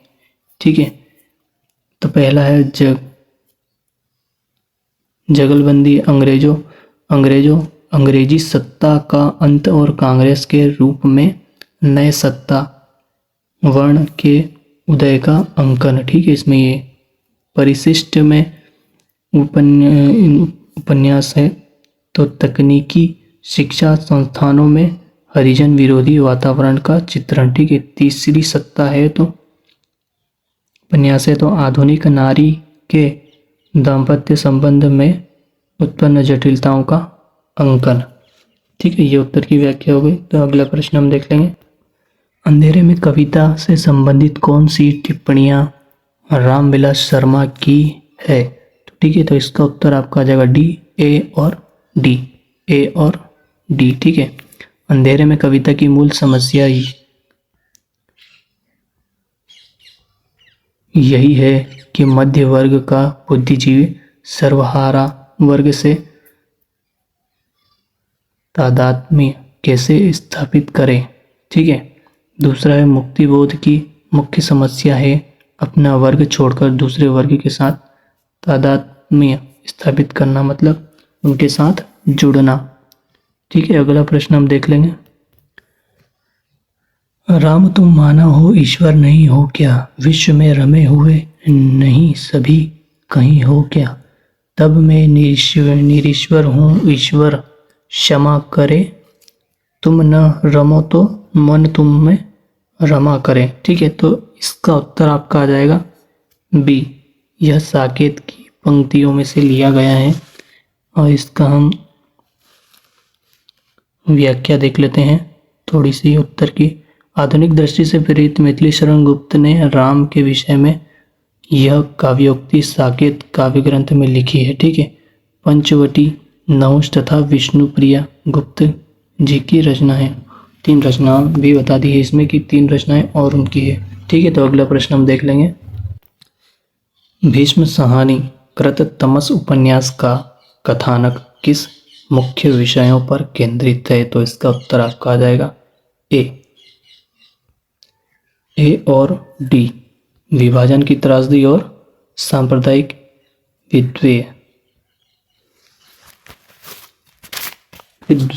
ठीक है, तो इसकी उत्तर की हम व्याख्या देख लेते हैं। भीष्म साहनीकृत तमस उपन्यास का कथानक विभाजन की त्रासदी व सांप्रदायिक विद्वेप मुख्य विषयों पर केंद्रित है। भीष्म साहनी के अन्य उपन्यास देख लेते हैं हम। झरोखा, कड़ियाँ, बसंती, मप्पादास की माड़ी। ठीक है, कुंतो, नीलू, नीलिमा, नीलोफर, ये उनके दूसरे उपन्यास है। ठीक है, अगला प्रश्न हम देख लेंगे। रामविलास शर्मा कृत महावीर प्रसाद द्विवेदी और हिंदी नवजागरण का प्रकाशन काल क्या है? तो इसका उत्तर आपका आ जाएगा बी, सन 1977 ईस्वी। ठीक है, उत्तर की व्याख्या देख लेते हैं। रामविलास शर्मा कृत महावीर प्रसाद द्विवेदी और हिंदी नवजागरण का प्रकाशन सन 1977 ईस्वी है। रामविलास शर्मा के अन्य आलोचना इस प्रकार है। प्रेमचंद 1941 ईस्वी, भारतेंदु युग 1943 ईस्वी, निराला 1946 ईस्वी, प्रगति और परंपरा 1949 ईस्वी, साहित्य और संस्कृति 1949 ईस्वी, प्रेमचंद और उसका युग 1952 ईस्वी, प्रगतिशील साहित्य की समस्याएं आदि। ठीक है, तो इनके यह रामविलास शर्मा द्वारा प्रकाशन वर्ष के साथ उनकी आलोचना, जो उन्होंने आलोचना ग्रंथ लिखे हैं, उनकी यह रचना है। ठीक है, तो अगला प्रश्न हम देख लेंगे। प्रकाशन काल के अनुसार निम्नलिखित उपन्यासों का सही अनुक्रम है।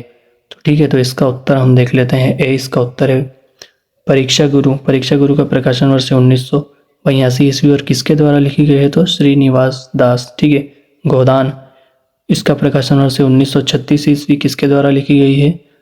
तो प्रेमचंद। ठीक है, शेखर की जीवनी 1940 ईस्वी और 1942 ईस्वी। इसके दो भाग हैं, पहला भाग और दूसरा भाग। पहला भाग 1940 ईस्वी और दूसरा भाग 1944 ईस्वी। किसके द्वारा है? तो अज्ञेय द्वारा। ठीक है, तमस उपन्यास है तो 1973 ईस्वी भीष्म साहनी द्वारा लिखी गई है। प्रकाशन वर्ष 1973 ईस्वी। ठीक है, अगला प्रश्न हम देख लेंगे।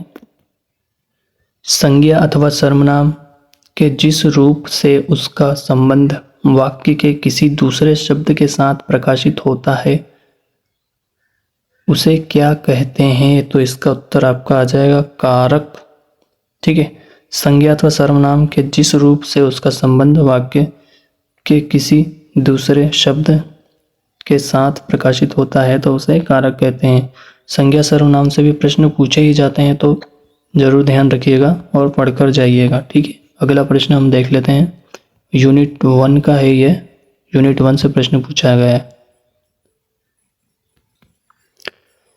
अंधेर नगरी नाटक का अंतिम दृश्य है। अंतिम दृश्य कौन सा है? तो इसका उत्तर आपका आ जाएगा डी, शमशान। अंधेर नगरी, अंधेर नगरी नाटक का अंतिम दृश्य शमशान है। अंधेर नगरी नाटक के लेखक भारतेंदु हरिश्चंद्र थे। अंधेर नगरी, इसके उत्तर की पूरी व्याख्या देख लेंगे हम। अंधेर नगरी में राजा की मूर्खता, अन्याय और अंधेर गद्दी पर तीखी व्यंग किया गया है। भारतेंदु के अन्य नाटक इस प्रकार हैं। तो वेद ही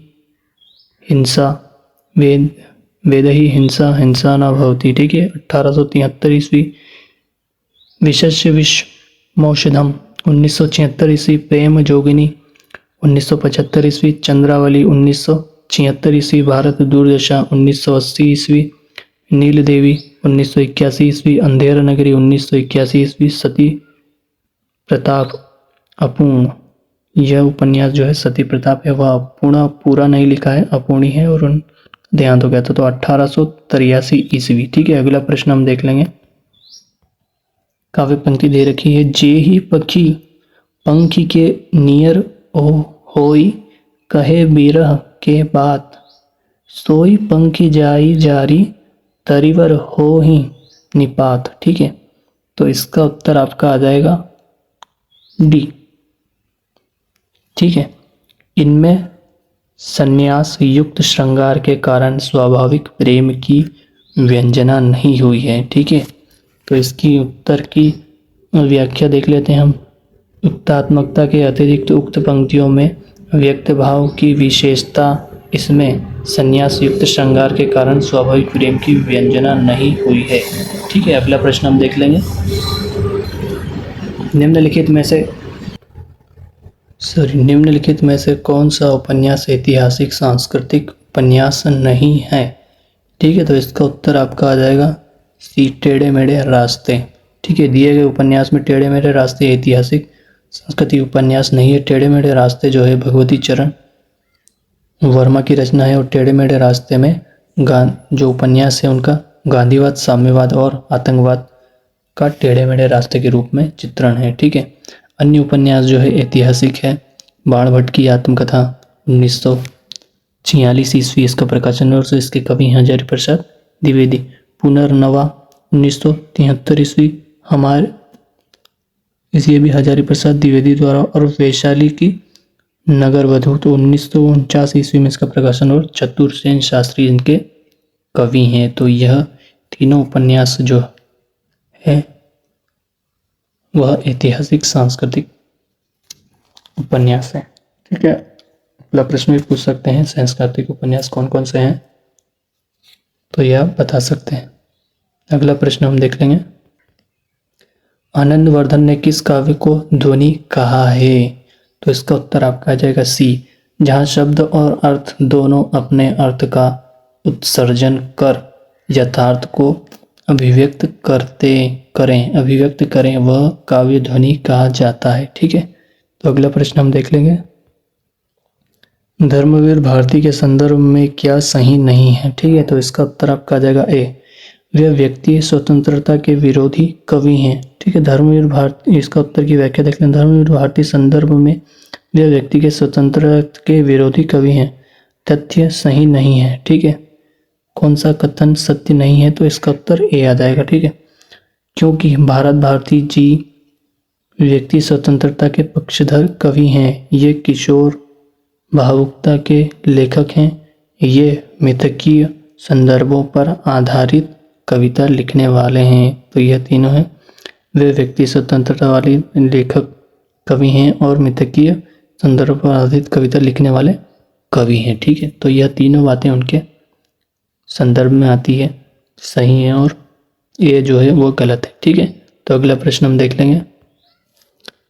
श्रद्धा और ईड़ा से संबंधित मुक्तिबोध के सही कथन कौन से हैं? तो इसका उत्तर आपका आ जाएगा बी, ए और बी। ठीक है, ईड़ा का व्यक्तित्व सामाजिक सार्वजनिक महत्व से विन्यस्त है और श्रद्धा के पास कोई अपना सार्वजनिक जीवन नहीं है।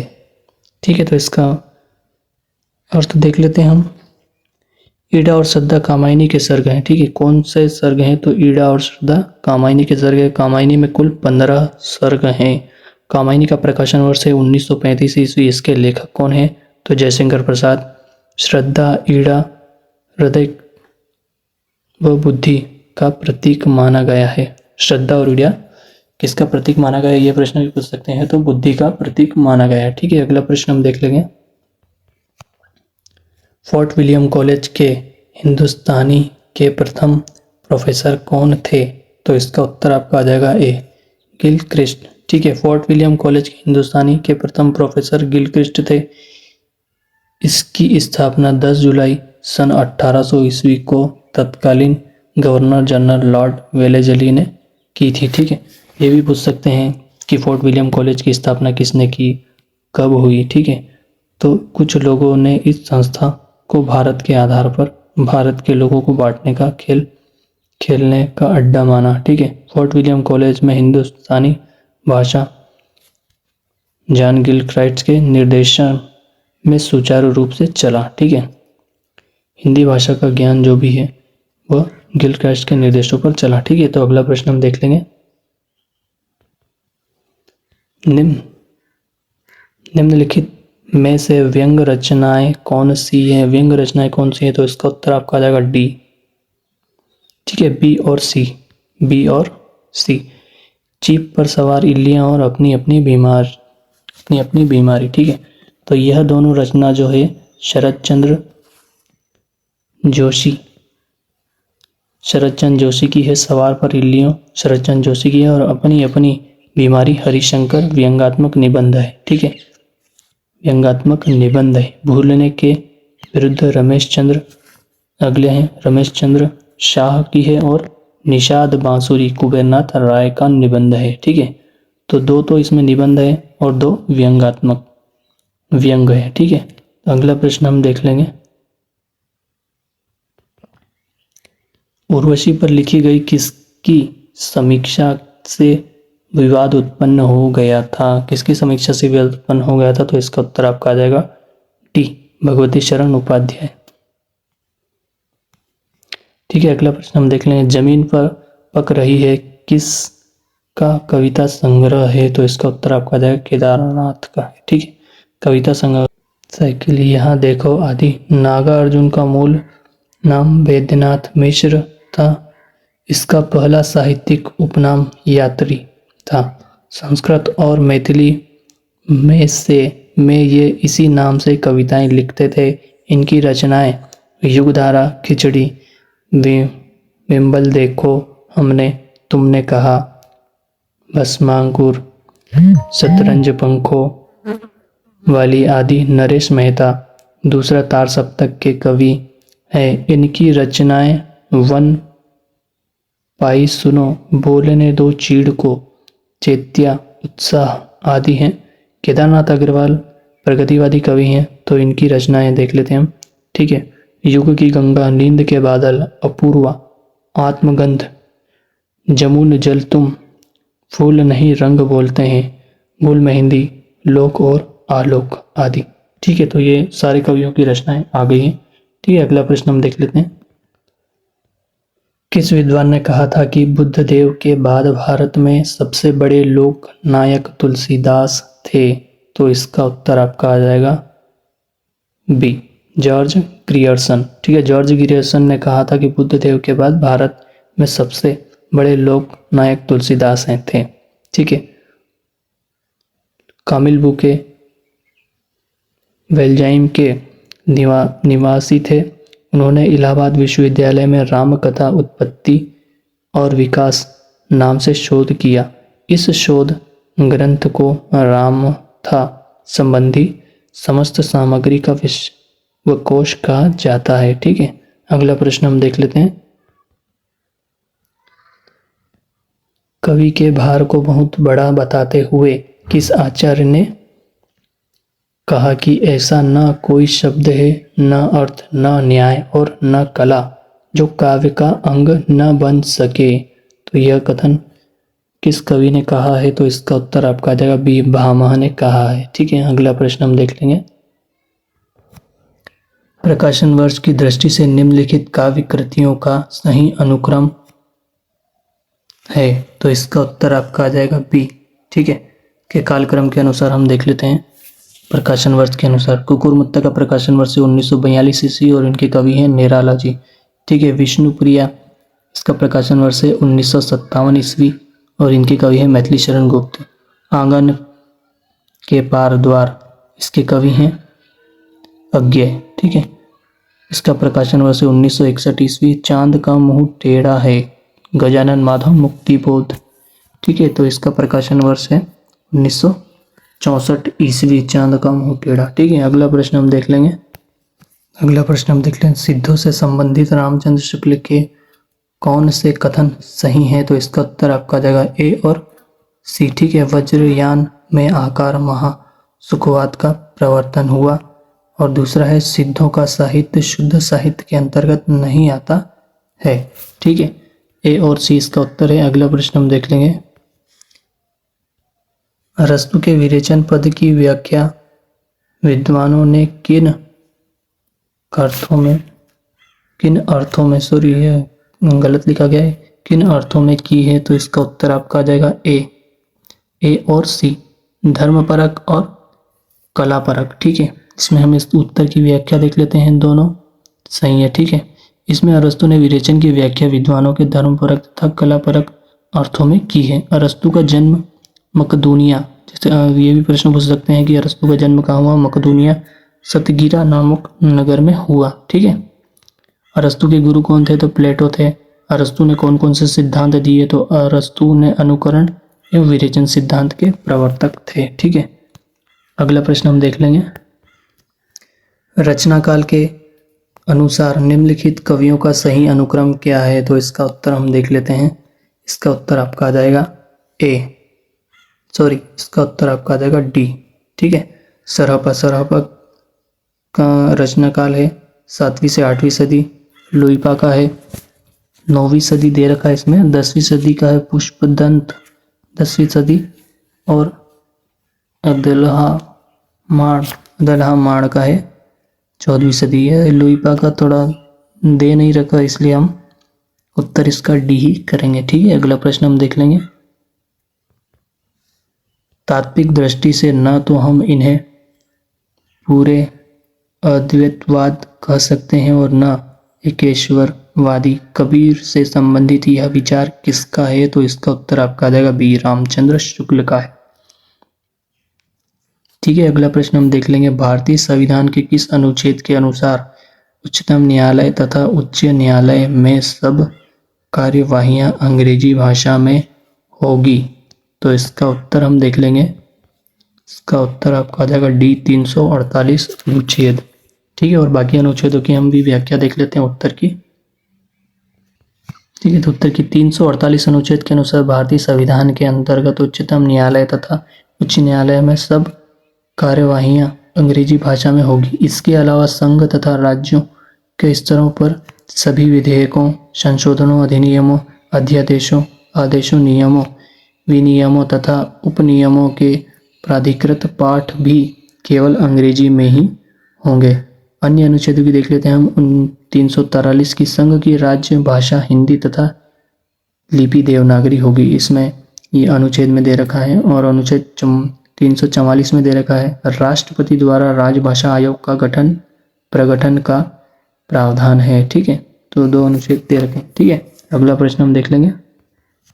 निम्नलिखित ग्रंथों का सही कालक्रम क्या है? तो इसका उत्तर हम देख लेते हैं।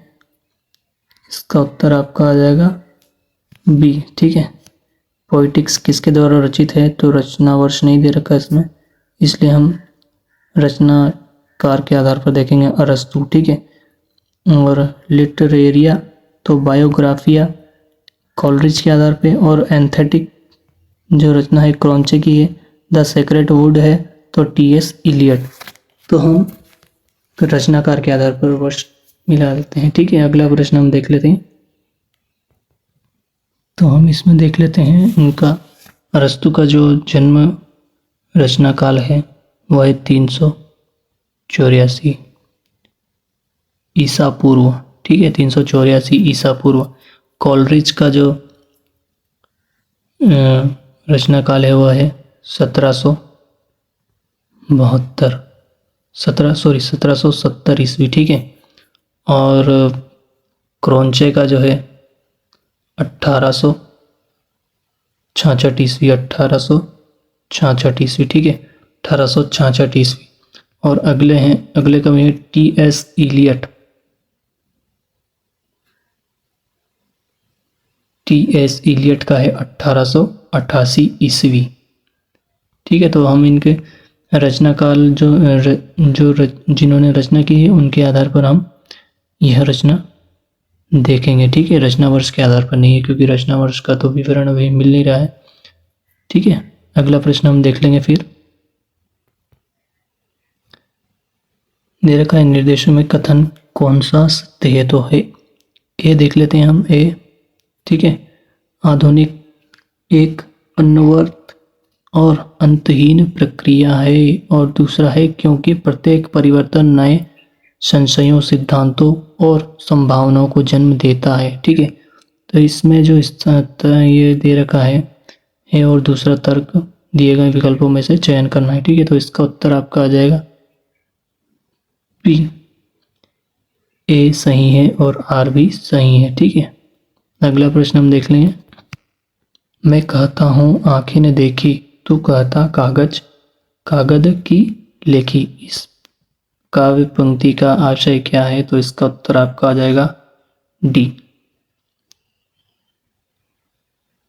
स्वानुभव शास्त्रीय ज्ञान से बड़ा है। ठीक है, तो इसका अर्थ देख लेते हैं हम पंक्ति का। मैं कहता हूँ आंखें ने देखी, तू कहता कागज की लिखी। इस पंक्ति का आशय है स्वानुभव शास्त्रीय ज्ञान से बड़ा है। यह कबीर दास की पंक्ति है। इसका ये भी पूछ सकते हैं कबीर दास की यह किसकी पंक्ति है, ये भी प्रश्न पूछ सकते हैं। ठीक है, अगला प्रश्न हम देख लेंगे। मैंने भावना में एक भावना का वर्ण किया, मेरे लिए वह संबंध और संबंधों से बड़ा है। मैं वास्तव में अपनी भावना से प्रेम करती हूँ जो पवित्र है, कोमल हृदय और अनश्वर है। यह संवाद किस पात्र का किसके प्रति है? ठीक है, तो इसका उत्तर हम देख लेते हैं सी। इसका उत्तर आपका आ जाएगा सी, मल्लिका का अंबिका के प्रति है। ठीक है, अगला प्रश्न हम देख लेंगे। निम्नलिखित मिथकीय कविताओं को उनके कवियों के साथ सुमेलित कीजिए। ठीक है, तो इसका उत्तर आपका देख लेते हैं।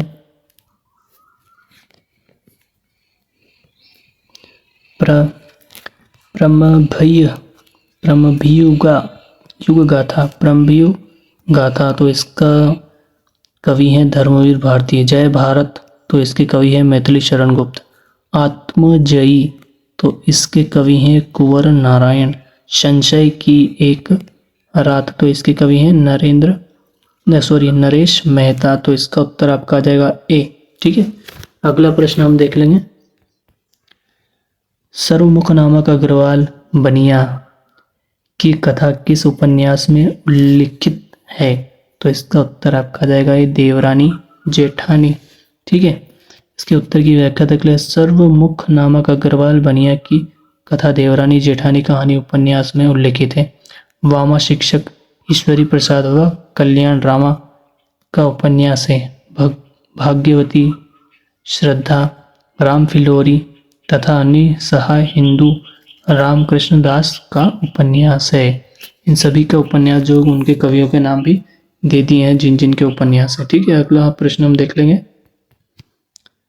निम्नलिखित में से विदेशी परिवेश पर आधारित कौन से उपन्यास नहीं है? तो इसका उत्तर आपका आ जाएगा बी।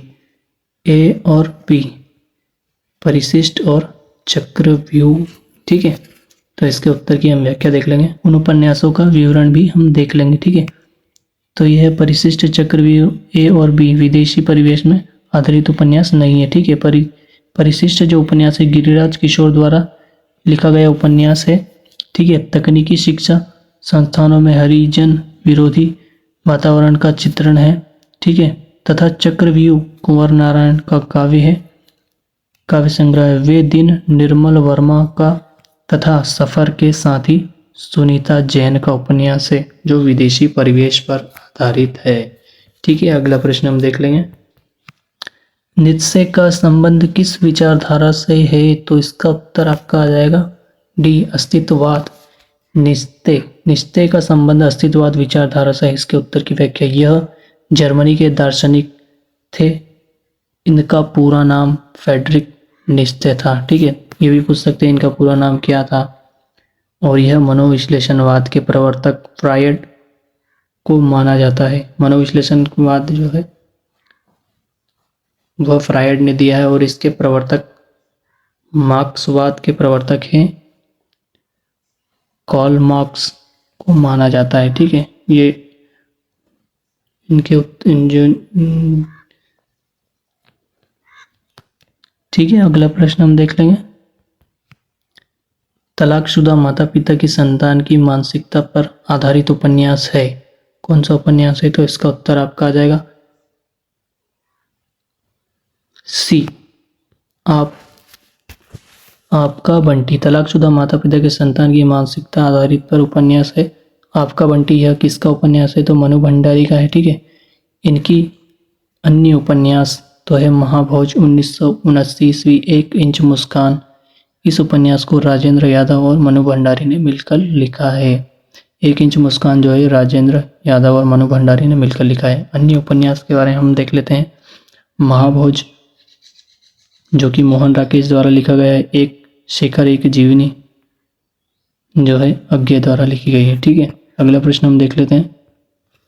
अगला हम देख लेते हैं ए, काव्य का सर्वस्व अलंकार है। काव्य का सर्वस्व अलंकार है।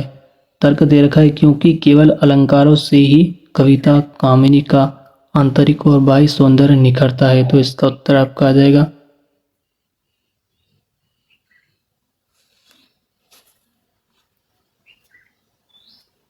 सी। इसका उत्तर है। ए गलत है और आर दोनों गलत है। ठीक है, अगला प्रश्न हम देख लेते हैं। स्थापना काव्य। ठीक है, उत्तर की व्याख्या देख लेंगे हम। यह कथन सत्य नहीं है। आचार्य वामन के अनुसार जो किसी वस्तु को अलंकृत करे वह अलंकार है। अलंकृत करे अलंकार है। जिस प्रकार आभूषण स्वर्ण से बनते हैं उसी प्रकार अलंकार भी सुवर्ण सुंदर वर्णों मतलब शब्दों से बनते हैं। अलंकार का शाब्दिक अर्थ है सजावट, श्रृंगार, आभूषण आदि। ठीक है, साहित्य शास्त्र में अलंकार शब्द का प्रयोग काव्य सौंदर्य के लिए होता है।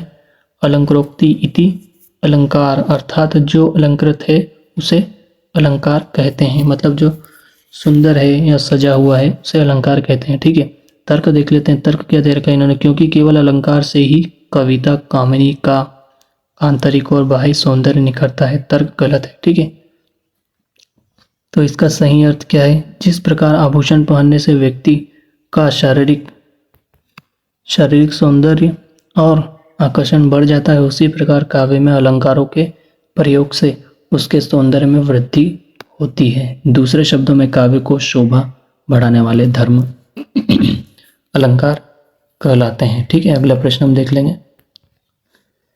इनमें से कौन से अलंकार सादृश्य मूलक है? ठीक है, तो इसका उत्तर आपका आ जाएगा सी, बी और सी, युक्तिरेख और उत्प्रेक्षा। ठीक है, तो इसके उत्तर की व्याख्या भी हम देख लेते हैं। युक्तिरेख अलंकार और उत्प्रेक्षा अलंकार सादृश्य मूलक हैं, अतः यह विकल्प सही है। ठीक है, युक्तिरेख जहाँ उपमेय को उपमान से श्रेष्ठ बताया जाए, जैसे उपमा दे रखी है, उस उपमा से श्रेष्ठ बताया जाए, ठीक है, उसका कारण भी दिया जाए, वही युक्तिरेख अलंकार है। ठीक है, उदाहरण देख लेते हैं हम। जन्म सिंधु पुनि बंधु वीप, दिन मलिन संकल सलंक, सिय सुख समता पाव किमी, चंद बापरो रंग। ठीक है, अगला देख लेते हैं हम। उत्प्रेक्षा का क्या है? उत्प्रेक्षा जहाँ उपमेय में उपमान की संभावना की जाती है, वहाँ उत्प्रेक्षा अलंकार होता है। मानो, मानहु, मनहु, मन, मा जानो, ये सब शब्द दे रखे हैं उनके उदाहरण के लिए। ठीक है, उत्प्रेक्षा अलंकार के वाचक शब्द हैं। ठीक है, उदाहरण हम देख लेते हैं। चमचमात चंचल चयन, बीच घूंघट पट छीन, मानहु सुर सरिता विमल, छल जल उच्चरत जुग मीन। ठीक है, तो इसमें जो पंक्तियों के साथ इसका अर्थ दे रखा है अलंकारों का। ठीक है, उक्त अन्य अलंकार है विभावना और विकल्प, असंगति अलंकार और सादृश्य मूलक नहीं होते। ठीक है, अगला प्रश्न हम देख लेते हैं। हिंदी में नॉवेल के अर्थ में उपन्यास पद का प्रथम प्रयोग किसने किया है? तो इसका उत्तर आपका आ जाएगा बी, भारतेंदु हरिश्चंद्र ने। ठीक है, तो इसके उत्तर की थोड़ी समीक्षा देख लेते हैं हम। हिंदी में नॉवेल के अर्थ में उपन्यास पद का प्रथम प्रयोग भारतेंदु हरिश्चंद्र द्वारा किया गया, अतः उपन्यास शब्द के प्रथम प्रयोग गोपाल राय लिखते हैं कि हिंदी में नॉवेल के अर्थ में उपन्यास पद का प्रयोग 1875 ईस्वी में हुआ। ठीक है, और बंगला और हिंदी उपन्यास में कहा जाता है। गोपाल राय के अनुसार कि उसे उर्दू नॉवेल, मराठी में कॉमेडी तथा गुजराती में नवल कथा की संज्ञा प्राप्त हुई है। मतलब अलग अलग भाषाओं में क्या क्या कहा जाता है वो भी इसमें बताया गया है। अतः अन्य विकल्प असंगत है। ठीक है, बाकी दूसरे विकल्प गलत हैं। अगला प्रश्न हम देख लेते हैं। इसमें हम देख लेते हैं निम्नलिखित में से डायरी साहित्य है, तो इसमें थोड़ा सा पहला है प्रवास की डायरी, दूसरा है एक साहित्य की डायरी, और दिल्ली मेरा परिवेश ये भी एक डायरी ही है। ठीक है, डायरी विधा है। तो तीन तो ये दे रखे हैं इन्होंने डायरी विधा, तो इसमें थोड़ा सा कन्फ्यूजन हो गया है कि उत्तर कौन सा है। तो ये तीनों डायरियां हैं, तो केवल एक जो नहीं है वह है ऋण जल धन जल। यह क्या है? यह रिपोर्टाज है जो 1977 ईस्वी में लिखा गया विधा है फर्नीचरनाथ रेणु का। ठीक है, तो इनका प्रकाशन वर्ष भी रचना वर्ष भी देख लेते हैं और कौन कौन से कवि हैं वो भी देख लेते हैं हम। पहला है प्रवास की डायरी 1971 ईस्वी में, रचना वर्ष इसका और किसने लिखी है? तो हरिवंश राय बच्चन ने। एक साहित्य की डायरी किसने लिखी है? रचना वर्ष देख लेते हैं 1976 ईस्वी, और किसने लिखी है? तो गजानन माधव मुक्ति बोध ने। ठीक है, दिल्ली मेरा परिवेश, ठीक है, तो यह रचना वर्ष देख लेते हैं 1976 ईस्वी, इसका भी रचना वर्ष है। तो रघुवीर सहाय इसके रचनाकार है। ठीक है, अगला प्रश्न हम देख लेंगे। अंधा युग के निम्नलिखित संवादों को उनके पात्रों के साथ सुमेलित कीजिए। ठीक है, तो अगला देख लेते हैं हम इसका। ये कविताएं की पंक्तियां दे रखी हैं और इनमें जो पात्र हैं वो कौन कौन है, इनको हमें मिलान करना है। तो हम इसका उत्तर देख लेते हैं सीधा। ठीक है, निम्नलिखित अंधा युग की पंक्तियां। ठीक है, पहला है वध मेरे लिए नहीं रही नीति वह है अब मेरे लिए मनोग्रंथि। तो यह किस पात्र की पंक्ति है? तो अश्वत्थामा आज इस पराजय की बेला में सिद्ध हुआ झूठ थी सारी। तो यह किसकी पात्र की पंक्ति है? तो वृद्ध याचक। ठीक है, अंतिम परिणय में दोनों जर्जर करते हैं पक्ष, चाहे सत्य हो का सत्य। ठीक है, तो यह पंक्ति है युजुत्सु। ठीक है, गूंगों के सिवा आज कौन बोलेगा मेरी जय। तो यह पंक्ति है धृतराष्ट्र की। ठीक है, अगला प्रश्न हम देख लेंगे। सिद्ध हेमचंद्र शब्दानुशासन किस तरह का ग्रंथ है? तो इसका उत्तर आपका आ जाएगा ए, व्याकरणिक ग्रंथ। सिद्ध हेमचंद्र शब्दानुशासन व्याकरणिक ग्रंथ है। ठीक है, इसका उत्तर की व्याख्या देख लेते हैं। जिसके लेखक हैं हेमचंद्र, के लेखक कौन है? हेमचंद्र। हेमचंद्र की अन्य रचनाएं देख लेते हैं। काव्यानुशासन, शब्दानुशासन। ठीक है, आचार्य हेमचंद्र संस्कृत के अंतिम व्याकरणिक थे। ठीक है, और महापंडित भी थे। अतः हेमचंद्र को कलिका सर्व यज्ञ कहा जाता है। ठीक है, ये उत्तर है। इसके और प्रश्न भी पूछे जा सकते हैं, तो ये थोड़ा सा ध्यान रखिएगा। कवि को कालज्ञ है और उनकी रचनाएं कौन कौन सी। ठीक है, अगला प्रश्न हम देख लेते हैं। उर्वशी के तृतीय अंक के आधार पर कौन से कथन सही है? तो इसका उत्तर आपका आ जाएगा ए और सी। शक्तिशाली और दुर्धर्ष पुरुष भी सुंदरियों के कटाक्ष से आहत हो जाते हैं। दूसरा है सी, उर्वशी कहती है यह देह भाव भ्रांति है। ठीक है, अगला प्रश्न हम देख लेते हैं। इस उत्तर की व्याख्या देख लेते हैं हम। उर्वशी के तृतीय अंक के आधार पर सही कथन। ठीक है, शक्तिशाली और बुद्धि दुर्धर पुरुष की सुंदरियों के कटाक्ष से आहत हो जाते हैं। उर्वशी कहती है यह संदेह यह भ्रांति है। तो उर्वशी काव्य जो है रामधारी सिंह दिनकर का है, जिस पर उन्हें 1972 में ज्ञानपीठ पुरस्कार प्राप्त हुआ। तो ये प्रश्न भी आ सकता है कि उर्वशी रामधारी सिंह दिनकर को ज्ञानपीठ पुरस्कार किस रचना पर या किस काव्य पर मिला है, ये भी पूछ सकते हैं। उर्वशी के कामादि की चर्चा की गई है, अतः ये प्रेम और सौंदर्य का काव्य है। ठीक है, तो अगला प्रश्न हम देख लेंगे। पहला प्रश्न, जाति संकेत वाले शब्दों की क्या विशेषता है? तो इसका उत्तर आपका आ जाएगा सी, तत्व निरूपण में अधिक उपयोगी। इसकी व्याख्या देख लेते हैं। जाति संकेतक वाले शब्दों की तत्व निरूपण में अधिक उपयोगिता विशेषता है। बहुत से ऐसे शब्द होते हैं जिनसे किसी एक का बल्कि बहुत से रूपों या व्यापारों का एक साथ चलता सा अर्थ ग्रहण हो जाता है। ऐसे शब्दों को हम जाति संकेत कहते हैं। ठीक है, तो इसका अर्थ भी आपको बता दिया है। ठीक है, अगला प्रश्न हम देख लेंगे। वहां बड़ा अत्याचार हो रहा है, इस वाक्य की क्या विशेषता है? तो इसका उत्तर भी आपका आ जाएगा सी, कई अस्पष्ट भावों का संकेतक होना। वहां बड़ा अत्याचार हो रहा है, इस वाक्य की विशेषता कई अस्पष्ट संकेत। ठीक है, तो इसका अर्थ देख लेते हैं हम। किसी ने कहा वहां बड़ा अत्याचार हो रहा है। इस अत्याचार शब्द के अंतर्गत मारना, पीटना, डांटना, टपटना, लूटना, पाटना इत्यादि बहुत से व्यापार हो सकते हैं। ठीक है, अगला प्रश्न हम देख लेंगे। कविता में विशेष व्यापार सूचक शब्दों को प्रयोग अधिक क्यों होता है? शब्दों का प्रयोग क्यों अधिक होता है? ठीक है, तो इसका उत्तर आपका आ जाएगा बी, कविता का अभिप्रेत भावना और मूर्त रूप से रखना है। ठीक है, वो मूर्त दे रखा, मूर्त रूप उसका उत्तर है। ठीक है, तो इसका उत्तर आपका आ जाएगा बी। ठीक है, अगला प्रश्न हम देख लेंगे। इनमें से कौन सा कथन सही नहीं है? तो ठीक है, तो इसका उत्तर आपका आ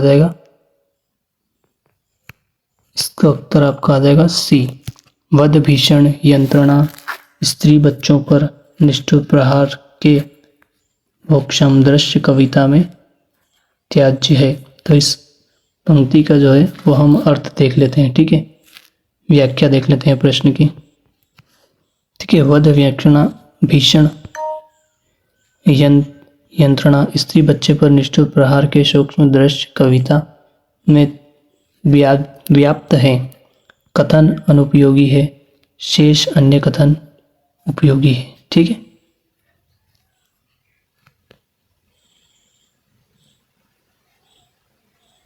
अगला प्रश्न हम देख लेंगे, निम्नलिखित में से कौन सा कथन सही नहीं है? तो इसका उत्तर आपका आ जाएगा ए, व्यापक अर्थ संकेतक शब्द मर्म स्पर्शी व्यवहारों के चित्रण में सर्वाधिक सक्षम है। ठीक है। तो अगला प्रश्न हम देख लेंगे, उपर्युक्त अनुच्छेद के संदर्भ में परिवर्तित और परिवर्तमान मूल्यों की ठीक ठीक जानकारी से साहित्य का जिज्ञासु जो करता है उसका निम्नलिखित में किसका संबंध नहीं है? ठीक है, किसका संबंध नहीं है? तो इसका उत्तर आपका आ जाएगा डी, समाज के निचले स्तर के लोगों के प्राप्ति घृणा की संगति खोज सका है। ठीक है। अगला प्रश्न हम देख लेंगे, उपयुक्त अनुच्छेद के संदर्भ में हमारे देश के हृदय की 200 वर्ष पूर्व क्या स्थिति थी? तो इसका उत्तर आपका आ जाएगा बी, उसका कर्म फल प्राप्ति की भाविता और पुनर्जन्म में दृढ़ विश्वास था। ठीक है। अगला प्रश्न हम देख लेंगे, उपयुक्त अनुच्छेद के संदर्भ में हमारी पुरानी मान्यताओं के बदलाव का क्या कारण है? ठीक है। तो इसका उत्तर आप देखिए ए, इसका उत्तर आ जाएगा आधुनिक शिक्षा की मानवतावादी दृष्टि का विशेष प्रचार। ठीक है। अगला प्रश्न हम देख लेंगे, उपर्युक्त अनुच्छेद के संदर्भ में इनमें से कौन सा कथन सही है? ठीक है। तो इसका उत्तर आपका आ जाएगा सी, साहित्य के जिज्ञासु के लिए परिवर्तमान मूल्यों की जानकारी अपेक्षित नहीं है। ठीक है।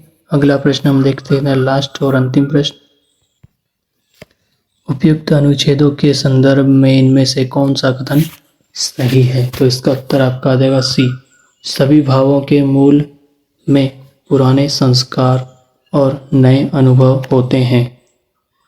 ठीक है। ये आपके हो गए हैं 100 क्वेश्चन, जो कि 100 सीरीज की क्वेश्चन लेकर हम आए थे।